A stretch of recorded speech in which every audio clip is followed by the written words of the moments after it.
بحوالہ صحیح مسلم حدیث نمبر 6669، رسول اللہ صلی اللہ علیہ وآلہ وسلم نے ارشاد فرمایا کہ ایک شخص راستے پر چلا جا رہا تھا۔ راستے پر اس نے ایک کانٹے دار ٹہنی دیکھی اور اس کو ایک طرف کر دیا۔ اللہ تعالیٰ نے اسے اس کا انعام دیا تو اس کی بخشش فرما دی۔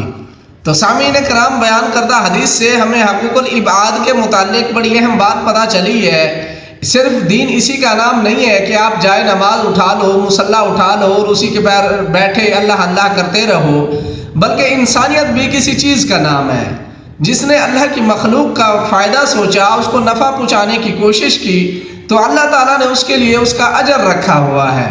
اب اللہ تعالیٰ جس قدر اللہ کی مخلوق کے ساتھ مخلص ہوتا ہے، ان کے فائدے سوچتا ہے، ان کے لیے آسانیاں پیدا کرتا ہے، تو اللہ تعالیٰ بدلے میں اس انسان کے لیے بھی آسانیاں پیدا کرتا ہے۔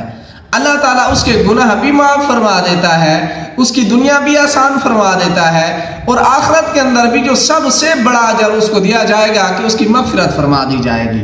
عموماً ہم دیکھ لیں، ہم لوگوں نے جو ہے نا انسانیت قضا کر دی ہے ہم لوگوں نے، اور پھر ہم کہتے ہیں کہ اللہ معاف کر دے گا۔ اب زبان سے نکلی ہوئی ہر بات تو اللہ معاف نہیں کرتا نا۔